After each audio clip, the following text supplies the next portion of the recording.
With the next WWE pay-per-view not taking place until January 1, management and the roster have several weeks to build up storylines and feuds that will take us into the new year. After weeks of building tension and attacks, Kevin Owens and WWE Champion Biggie finally stepped into the ring to see if they could settle their differences. Another feud highlighted on tonight's show was the rivalry between Seth Rollins and one of his partners from Survivor Series, Finn Balor. We also saw WWE Hall of Famer Edge make his return to WWE television for the first time since being drafted to Raw. Let's take a look at everything that happened on tonight's show, for this is Ridiculously Raw. Welcome, everybody, to Ridiculously Raw, the most must-see show on YouTube and StreamYard.com today. I am your host, Anthony Florio, joined as always by good old MF Michael Fletcher and the Phenom Michael Bullock, fresh off another one of our legendary Raw chats. And tonight's Monday Night Raw, live from the beautiful brand new home of the New York Islanders, the UBS Arena in Elmont, New York, Belmont Park. And we started it. With Seth Rollins. Seth Rollins comes out and, cuts his typical promo, but we had a major announcement, a big announcement, if you will. We finally have a match for day one, gentlemen. And at day one, it will be Biggie defending the WWE Championship against Seth Rollins. That's the match. Or is it? You'll know what I mean a little bit later on. But nonetheless, that's how we started things off. And then it led into the match. Finn Balor versus Seth Rollins. Now, a lot of people will obviously conjure up memories of SummerSlam 2016 when they battled for the inaugural Universal Championship, which Finn Balor won. But this time around, the winner of the match, 8 minutes and 45 seconds, it was Seth Rollins with the curb stomp. Yeah. 3 to 3.25 stars for the match, but Seth Rollins' promo to kick off the show was short and sweet, and the match that followed had great energy and fun back and forth action. This was a great way to get the show going. Having Rollins declare his title match for day one instead of dragging it out for weeks was somewhat surprising. Now WWE has to carry this feud for several weeks before the payoff happens at the pay-per-view. Finn Balor, even in defeat, always looks good. He will easily rebound from this loss into whatever program WWE has planned for him next. 3 to 3.25 stars. Hot opener, hot way to start off this Monday Night Raw. So not much more to say, MF. Seth Rollins, he declared it, him and Big E for the title at the day one pay-per-view on New Year's night. And then he goes on to defeat Finn Balor, 8 minutes and 45 seconds. A great way to start off Raw in that beautiful new Islander arena. Yeah, nice battle, good fight. 3 stars for me on that one. And the promo, like you said, it was very cookie cutter. It was, standard, what we expected, but Rollins declared it. We don't have to wait for it. We know when the day is. Day one, January 1st, 2022, in Atlanta, Georgia, the State Farm Arena, formerly known as the Phillips Arena. The battle is on for the WWE Championship. I think that's a great call by WWE, great call by Rollins to pull the trigger on it now. They could have waited a little while longer, but why not? In a couple of weeks, they're going to be getting away from the Christmas break. I think they have, I think after Christmas, there's no more anything until day one. So, of course, there is a SmackDown, but I do believe, I don't know if the SmackDown is going to be live, but I don't know. That's up to Fox. Fox decides on that one. They could do a best of. I know in the past in SmackDowns, they used to do a best of prior, but we'll have to wait and see how that plays out. But day one will be a very interesting night, to say the very least. First event of 2022 And then right after that, you got the Royal Rumble right behind it. Normally, Royal Rumble the week before the Super Bowl. So we'll see how that plays out. And like you said, great way to start it. Mike Bullock, it's yours.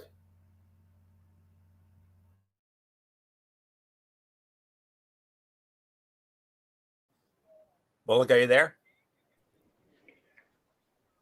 Yeah, basically, I mean, like you said, I mean, I thought the promo was good to start it off, and yeah, I mean, I'm happy they finally announced when Biggie and Seth Rollins were gonna face off, and it's at that new day one pay per view. So yeah, can't wait for it. And yeah, as far as this match goes, I agree, 3 to 3.25 stars for me. I mean, yeah, I mean, big win here for Seth Rollins. I mean, to give him some kind of momentum going into his match. So yeah, there's really nothing more for me to say. So let's move on. And a quick correction: this upcoming Royal Rumble will be 2 weeks before the Super Bowl. It'll be on Saturday night, January the 29th, from the Dome at America Center in St. Louis, Missouri. Formerly the TWA Dome, Edward Jones Dome. You know the gets. So it'll be 15 days before the Super Bowl. So that's what that's about. But anywho, we move on to a contract signing for the upcoming Raw Women's Championship match. The champion Becky Lynch, the challenger Liv Morgan, Sonya Deville was the moderator. She presided over it, and NMF. It's official. We're gonna see Becky Lynch and Liv Morgan for the Raw Women's Championship. You would think day one, but no, we're getting that thing next week, next Monday night, from the FedEx Forum in Memphis, Tennessee, to counteract the huge Patriots Bills game next Monday night. Which, oh, by the way, is the Tony and Mikey game of the week. Spoiler alert. But anyways, MF, the man, and the upstart Liv Morgan, the title on the line next Monday night in Memphis. How about it?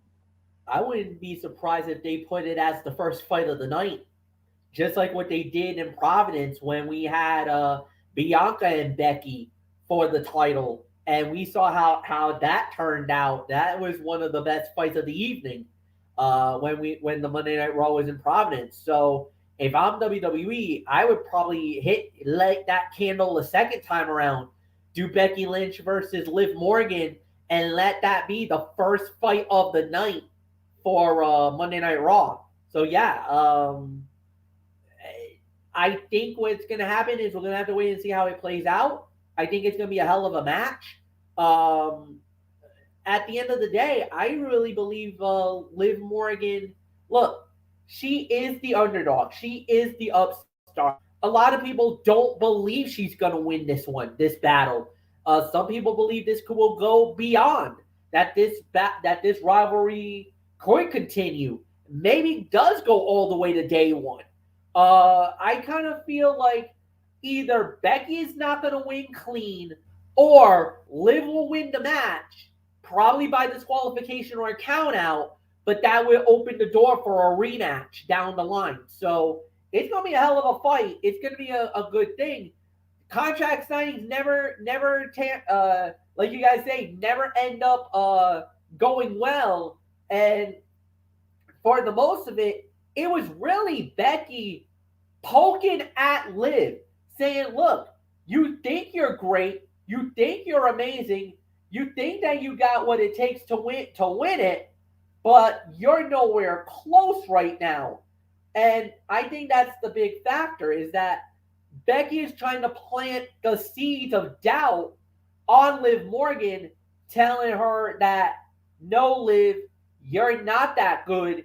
You know, you're not even in my league. You're not even in my level. Now, anytime we would be saying the last couple of years, we would agree. Yes, Becky Lynch is light years ahead of Liv Morgan. But Liv has a little something that that could make her a champion. You know, she is, that darling right now. Everybody wants her to win it. They wanted her to get a shot at the title. She gets it. This is a big payoff, big moment for her. Now the question is, where do you go from here? So if Liv some way, somehow pulls the massive upset, wins the title, then no doubt in my mind, she would be a worthy champion.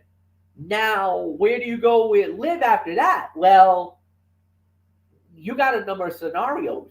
I mean, yes, you could say Becky gets another shot. You also got a worthy challenger in Bianca Belair. Maybe they might be pushing for Bianca versus Becky again and letting that be another match or rematch, whatever the case may be. So, I mean, we'll have to wait and see how it plays out. But at the end of the day, yeah, I thought this was fine. Bullock is yours.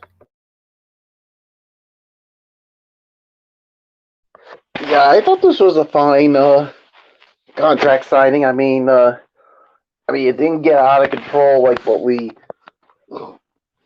thought these contract signings would be, but yeah, Becky was trying to poke at Liv, saying, "You're not that good. You're nowhere near my level," and basically, Liv Morgan basically took exception for it, basically calling Becky an egomaniac, that you're not the same person that you once were, and then they announced the 10-woman tag team match for later on, and she basically, and Liv basically accepted, and boy, you saw that fire in Liv Morgan. I mean, guys, we've had the saying, drops the mic and walks out.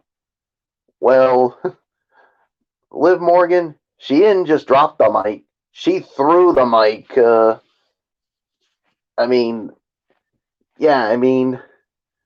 Remind me not to get on Liv Morgan's bad side when she's like that, because after what I saw tonight, I wouldn't even think of screwing with that. So, yeah, I got a feeling next week's match is going to be... It could go either way. I mean, Becky could, win, but not cleanly, or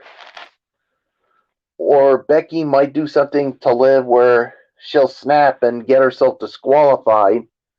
So, we'll wait and see how it goes next week. So, Florio, it's yours. That's the right thing to say, Bullock. Liv has to keep her head. If she loses control, if she gets into that fiery temper, she could get disqualified. That's a very good point you just made. Absolutely. Absolutely. Contract signings are usually one of two things. It either breaks down into a fight or it doesn't. There isn't much wiggle room to make any of them feel unique. Liv Morgan and Becky Lynch both did a great job selling this feud, but one moment seemed kind of weird to me. The babyface Liv Morgan mocked big-time Bex for crying after her Survivor Series match with Charlotte Flair, which seemed kind of mean-spirited, a little more mean-spirited than WWE probably intended. But nonetheless, fine segment for what it was.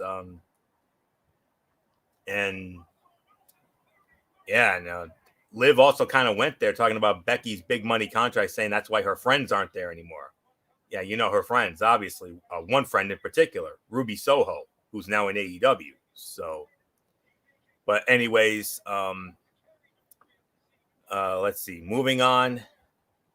And yes, we will address that 10-woman tag team match a little bit later on in the show. Raw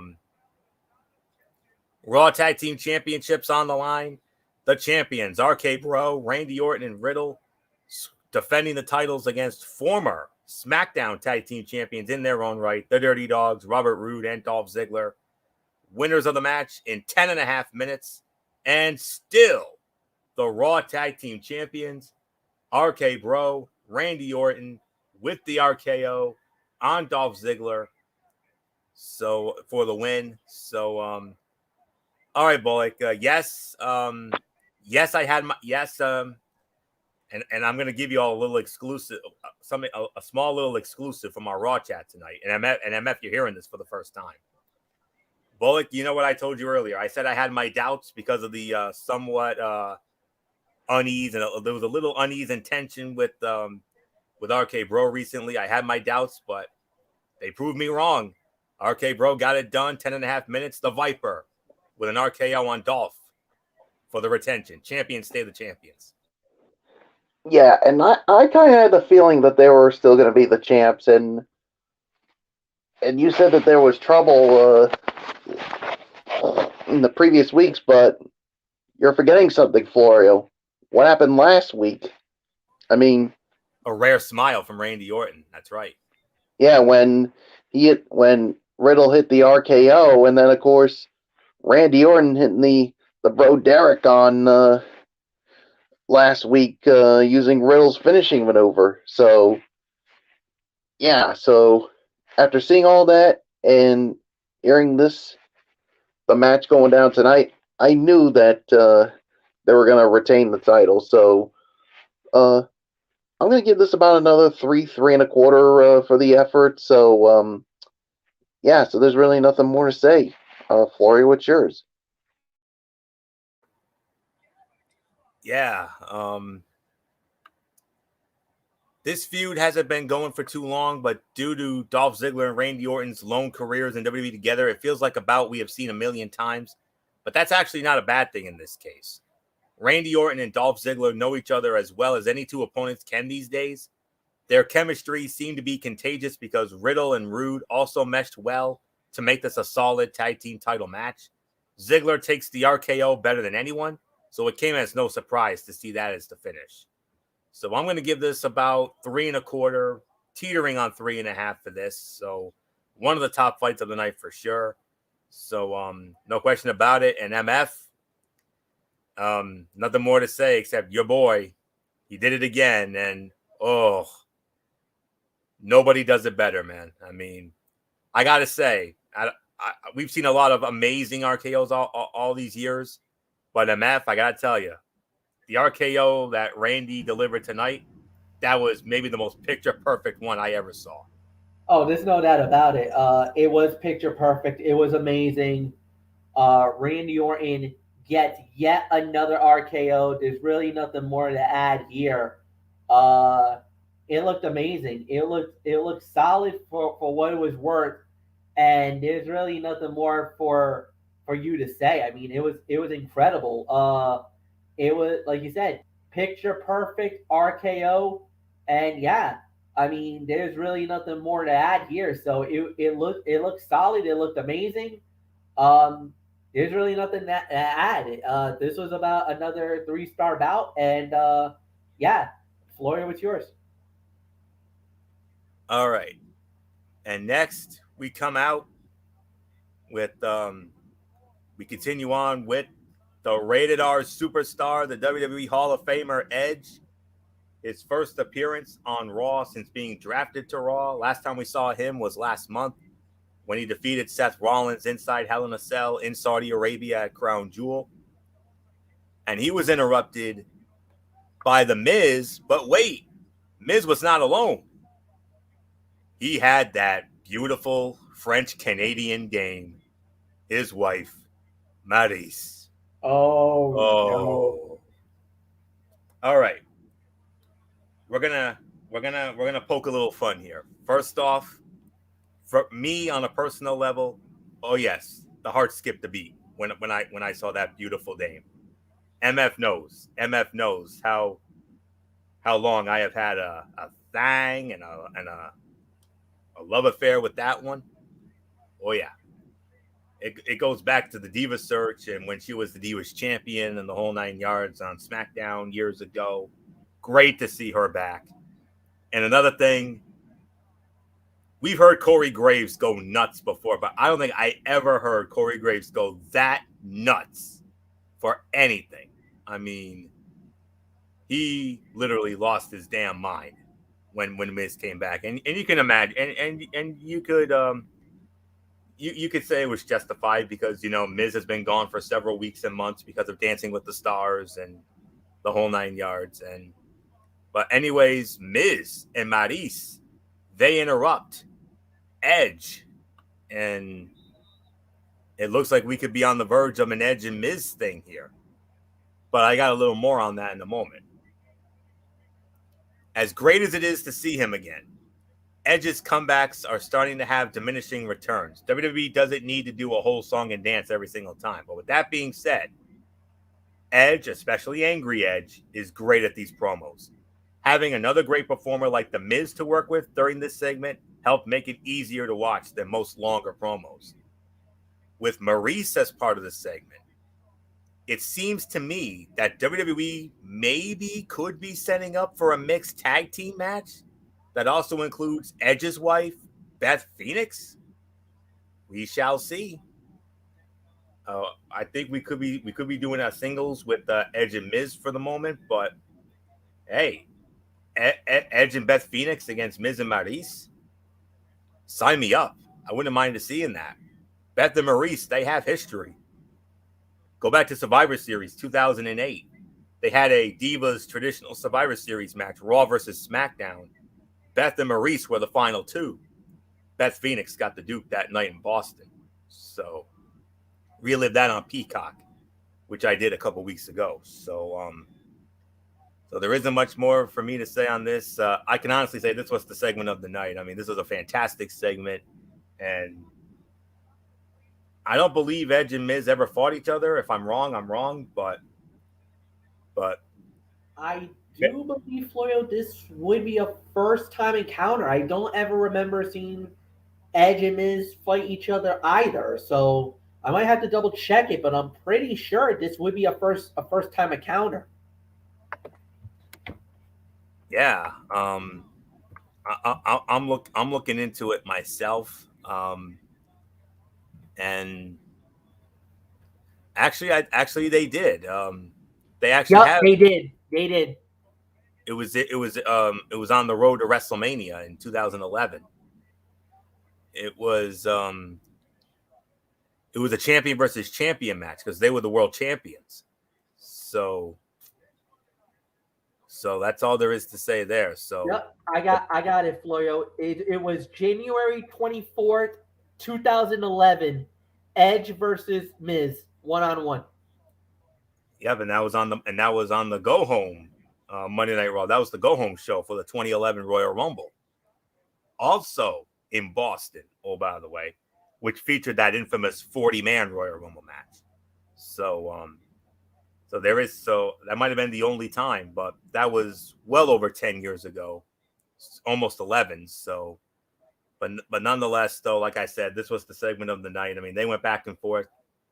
Maybe not as epic as that segment with CM Punk and MJF on Dynamite last week was, even though Edge kind of referred to it a little bit, a little fun poking there, but this was a fantastic segment. Always great to see Edge. I mean, Bullock and I, we always say Angry Edge is the best Edge, and yeah, he definitely got fired up. So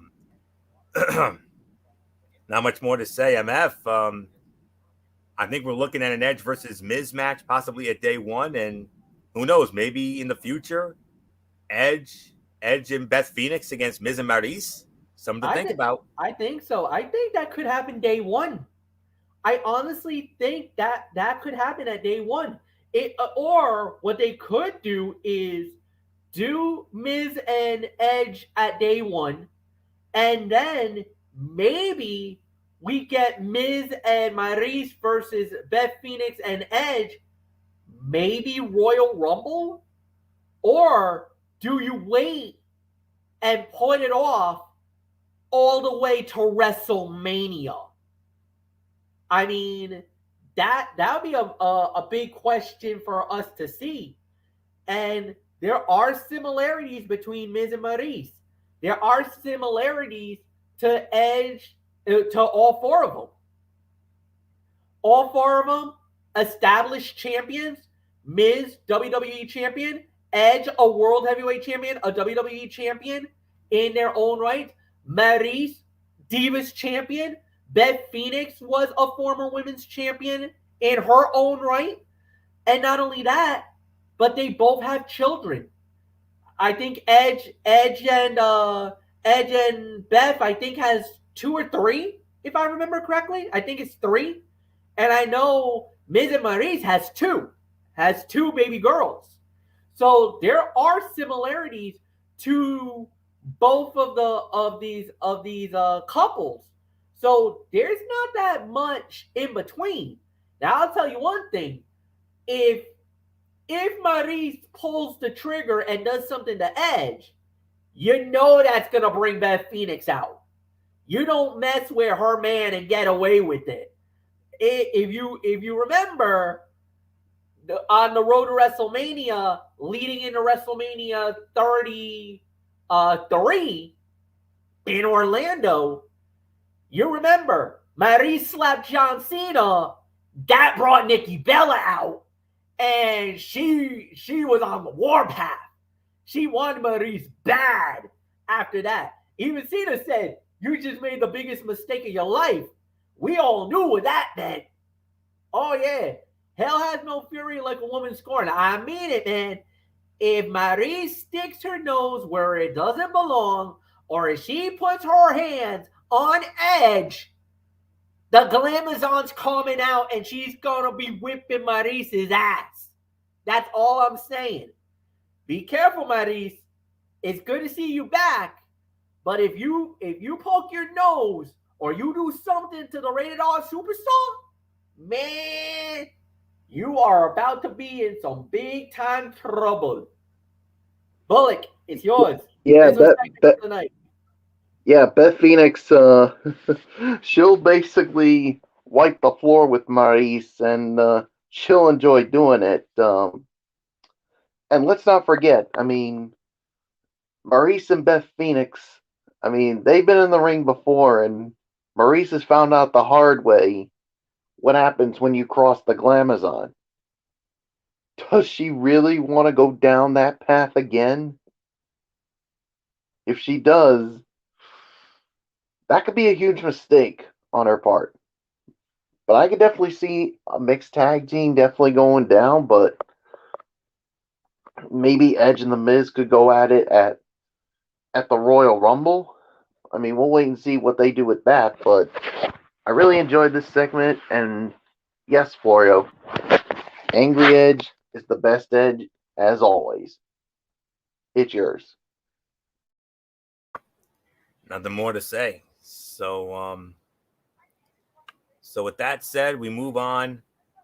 Well, believe it or not, this is our first cutout of the night. Hard to believe that it's usually this late in the show. But anyways, it was the Alpha Academy, Chad Gable and Otis versus the Street Profits, Montez Ford and Angelo Dawkins. Street Profits win the match, 3 minutes and 15 seconds. And then there was a little something at the end with AJ Styles and Omos. So nothing more to say there. Then we had our second United States Heavyweight Championship match, our second title match of the night, rather. This was for the United States Heavyweight Championship. The champion, Damian Priest, defending the title against Apollo Crews with Commander Aziz, a.k.a. Dabba-Kato. Winner of the match, 8.5 minutes, and still the United States Heavyweight Champion, the Archer of Infamy, Damian Priest, and MF, Apollo, and, well, especially the Commander. Well, they did something that you should not do, and that is they pissed off Damian Priest. If you don't believe me, look at those big bug eyes and tell me he wasn't pissed. He went psycho. Yeah, you know what, man? He says he has a split personality. There's an angel side to Damian Priest, and then there's a devil side of Damian Priest. You don't want him to go the devil's route. You go the devil's route, bad news tends to happen. Whenever he's good, when he's ever that angel type guy, he's cool. He's relaxed. You know, you don't have to anger him. But when he gets into that dark end, we all saw it. We all know it. Remember that night in Providence? What he did to T-Bar in that fight? Oh my God. That was epic. What he did to Nakamura and Rick Boogs at Survivor Series, yeah, we know it. So when he gets like that, forget it, folks. That is bad news all the way around. Doesn't matter who you are or what you're about. So yeah, absolutely. Really nothing more to add. This was pretty solid. This was actually pretty good to say the very least. So yeah. Solid match. I'll give it about 2.5, 2 and 3 quarters. So Bullock is yours.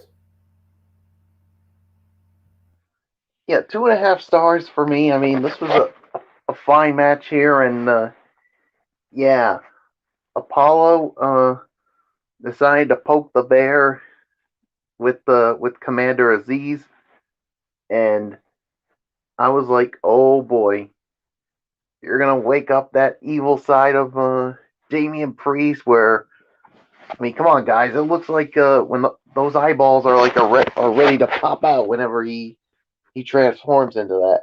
So yeah, he basically, and there's an old saying, you play with fire, you're gonna get burned.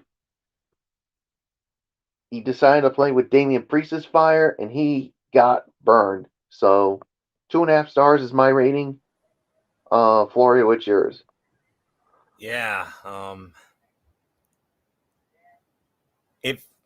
It feels like both guys were holding back in this match. We know what they are capable of, and this did not come anywhere close to reaching its full potential. Everything they did looked smooth, and the match had a few good spots, but the ending was predictable, and Priest's transformation into damn near the Incredible Hulk seemed forced.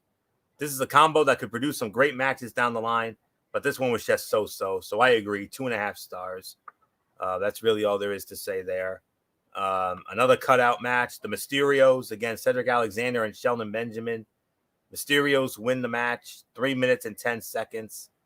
And yeah, as great as it is to see the Raw Tag Team division getting so much attention, this match felt unnecessary and was over way too quick to be anything worth talking about around the water cooler tomorrow. Remember a few weeks ago when it looked like the Hurt Business had reunited? What happened with that? I don't know. All right. We're definitely going to address this. The big 10-woman tag team match. Team Liv Morgan. Liv Morgan, Bianca Belair, Rhea Ripley, new 24/7 champion Dana Brooke, and Nikki ASH. Squaring off against Team Becky, Becky Lynch, the new women's tag team champions Queen Zelina Vega and Carmella, along with Tamina and Doudrop.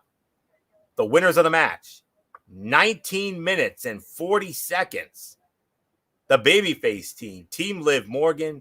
Liv Morgan gets the winning fall for her team, but it was not on Becky Lynch. It was on Tamina, as the Luge would say. She hit her finisher, the Oblivion, on Tamina for the 1-2-3. 19 minutes, 40 seconds. Michael Bullock, Liv Morgan gets the momentum, but you got to imagine that booking 101 might rear its ugly head come next week in Memphis.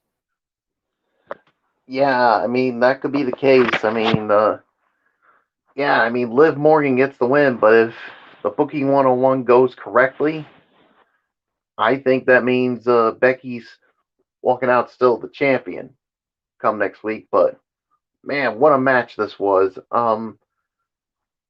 I'll give it 3.5 to 4 stars as my rating for this match. I mean, this was a very well done 10-woman tag team match. So yeah, there's really nothing more for me to say about it. So Florio, it is yours.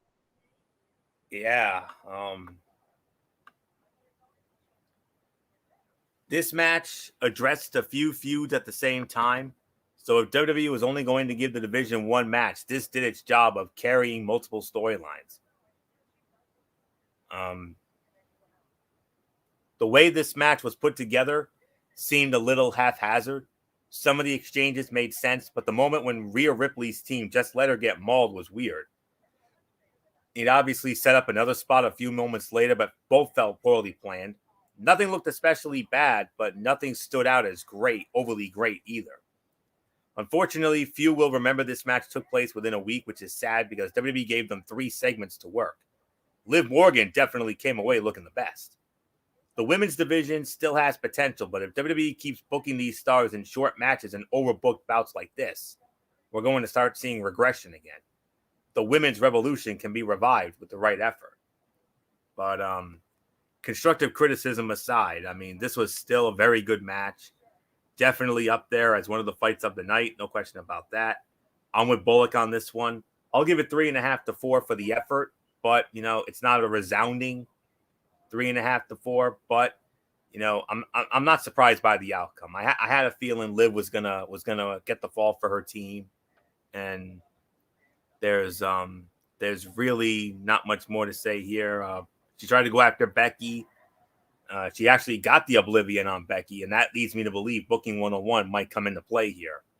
And I got a feeling that Becky could successfully defend the title just like she did against Bianca when we went to the show at the Dunk 4 weeks ago. So, but anyways, 3.5 to 4 stars. Like I said, not a resounding 3.5 to 4 stars, but I'll give it that for the effort because they gave it a lot of time. Gave it damn near 20 minutes, and the right outcome. Obviously, you want to give Liv the momentum. Make it look like that like a serious threat. But let's be realistic. That's not going to happen. I got Becky retaining next week, so there is. I would love to see Liv win. I would. We all would. I mean, I know the IWC especially would, but I don't think it's her. I don't think she's quite ready yet. So next year, definitely, but not quite here. So, but hey, you never know. You never know. They could prove us wrong. You never know. But honestly, I think Liv will give her fits, but I think Becky will find a way to win. I wouldn't be surprised if it's by nefarious means, like she did with Bianca. So 3.5 to 4. MF, your thoughts? 3.5 for me, but I will say this. I got to give a lot of credit where credit's due to WWE. We always blast them for a lot of the things that they do nowadays that it's not smart, it's not a good idea, it's this, it's that, it's blah, blah, blah, blah, blah.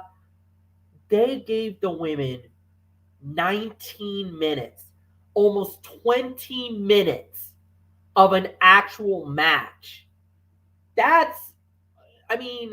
Maybe other than the Women's Survivor Series match that got over 30, and this wasn't even Survivor Series format. This was an actual 5-on-5, and they damn near gave them 20 minutes to wrestle? Dudes, what do you want me to say? That's as good as you're going to get. What's the one thing we've been begging? What's the one thing we've been yelling for? Give the women a chance. They did tonight. So what is the problem? Where's the fire? Now, I get it. Not everything was perfect, and I will agree, not everything was perfect. But at the end of the day, I really felt like they did the right thing by booking it the way they booked it. It looked amazing. There's really nothing more to add here. I thought they did a really good job. So, yeah, really nothing more to add. 3.5 stars. And Anthony, it's yours. All right. And we move on to the main event of the evening. High stakes in this one. Non-title match. WWE Champion Biggie versus Kevin Owens. If Kevin Owens won this match, he would be added to the championship match at day one with Biggie and Seth Rollins, making it a triple threat match. The winner of the match in 16.5 minutes. And going to day one, he's been added. Kevin Owens wins the match via disqualification.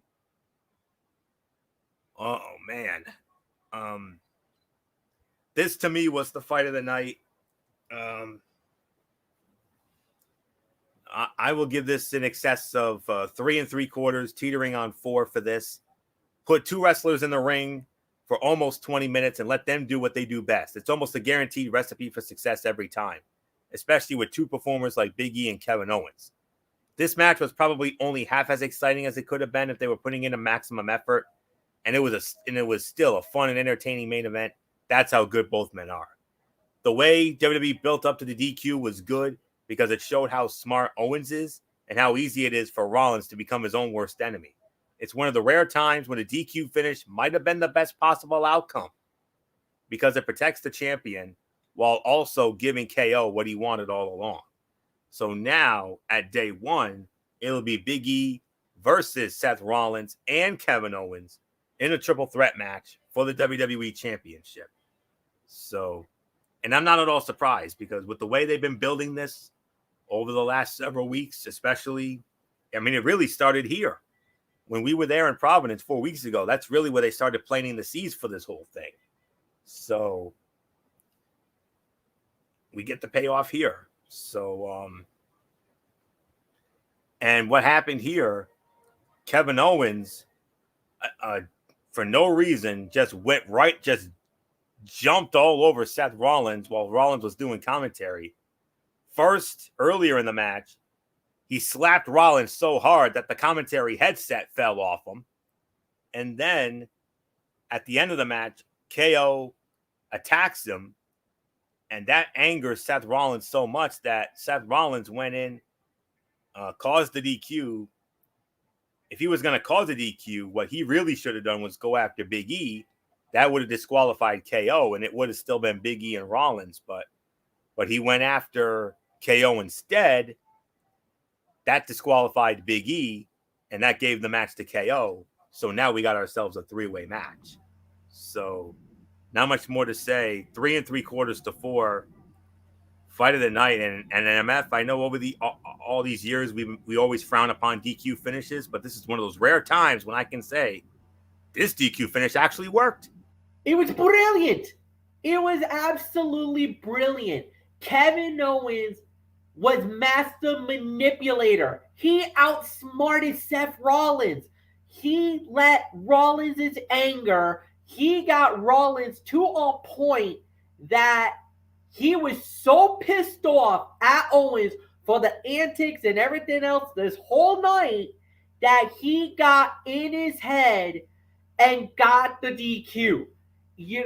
Basically, it's a classic heel move, a cowardice heel move, but it was a cold and calculated gamble that Owens did, and it worked. It paid off for him.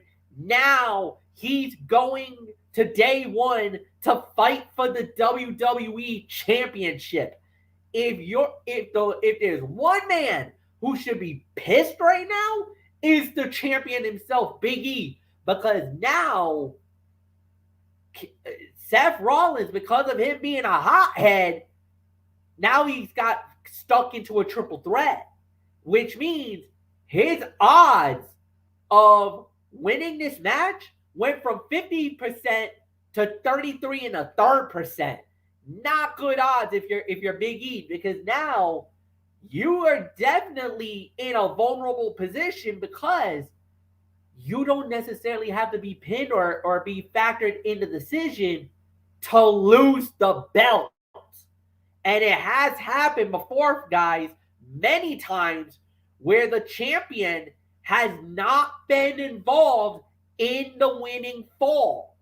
So Big E is really now up against it with a hungry Seth Rollins, and now Kevin Owens has found his way into this WWE Championship fight.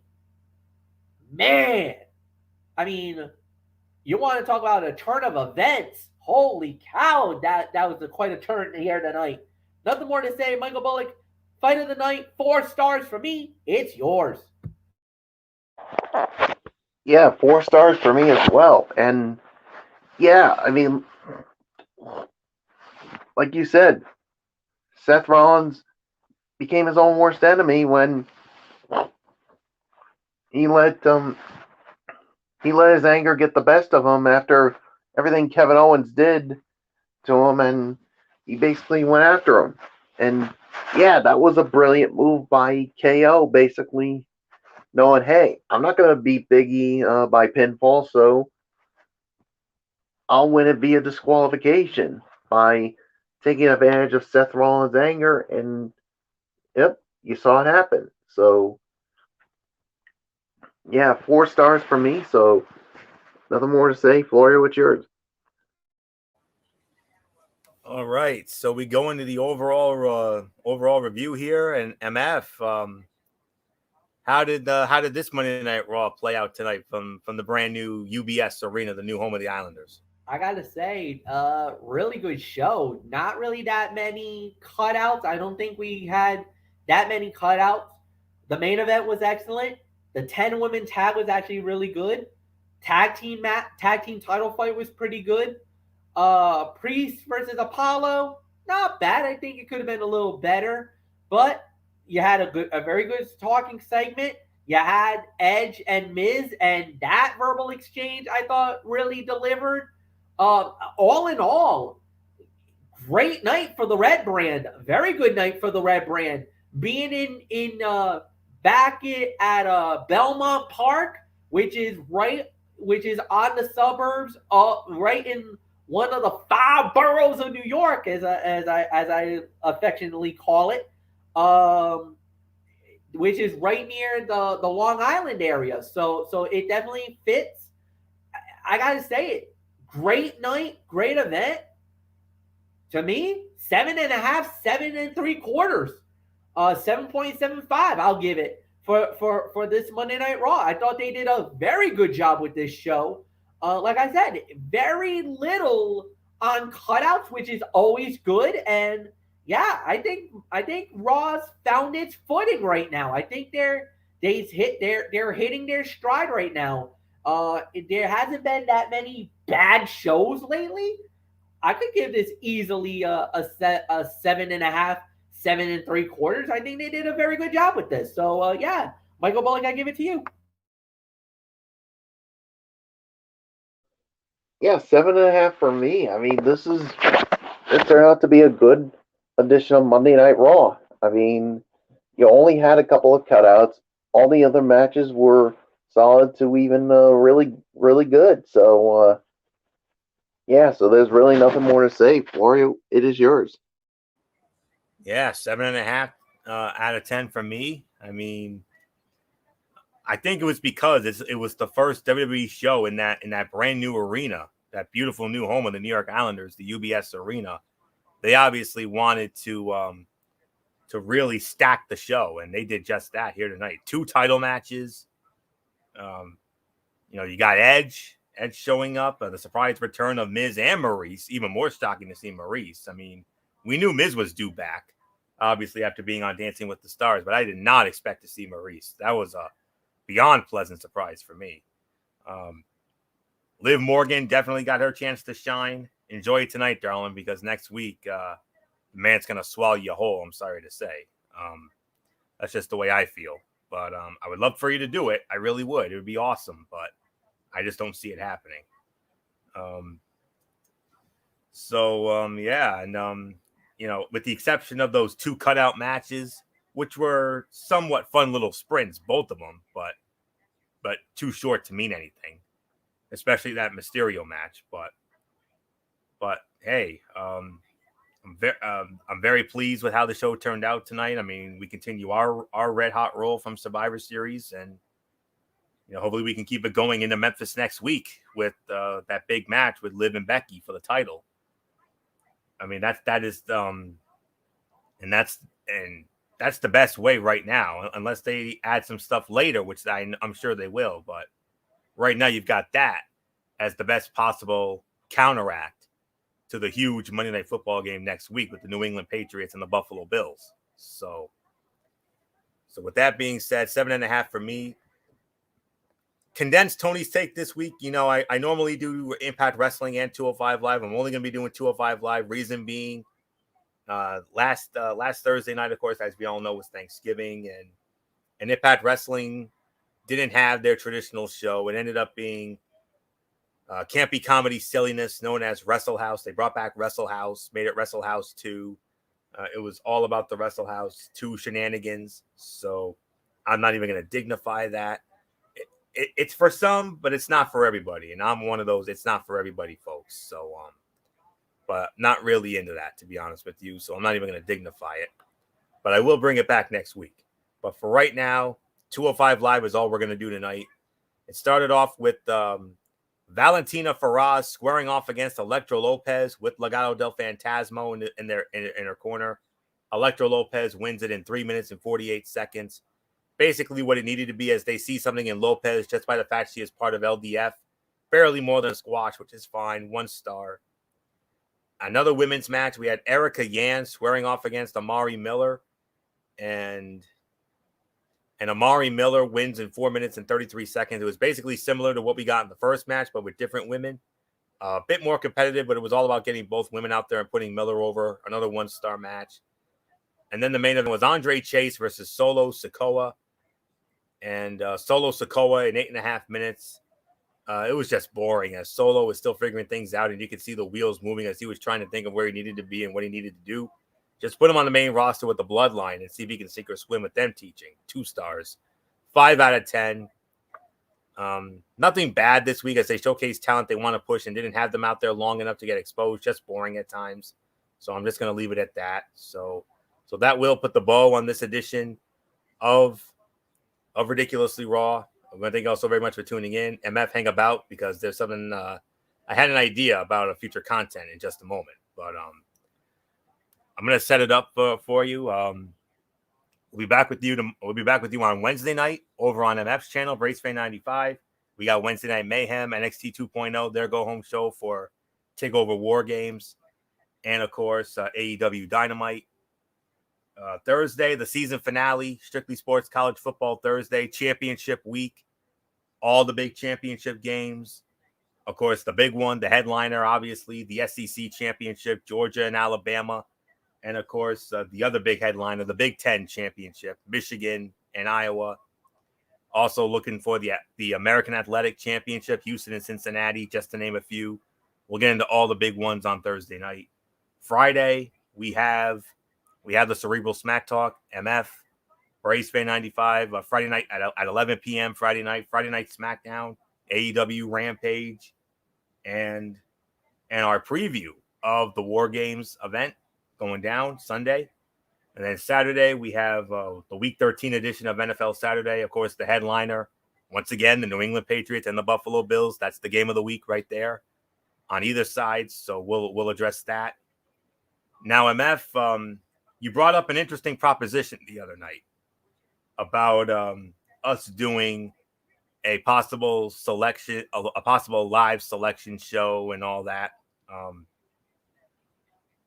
We also have War Games on the same day. So what I figured was, instead of doing 2 shows in one day, which would basically be what we would be doing in this case, how about on Sunday night following the War Games event?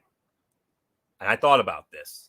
How would you be up for doing a very special joint edition of Strictly Sports and the Wrestling Forum, where we will address the college football playoff selections, maybe even some notable bowl games if you'd like, early thoughts on that or whatever, and then our review of TakeOver War Games. How does that strike you?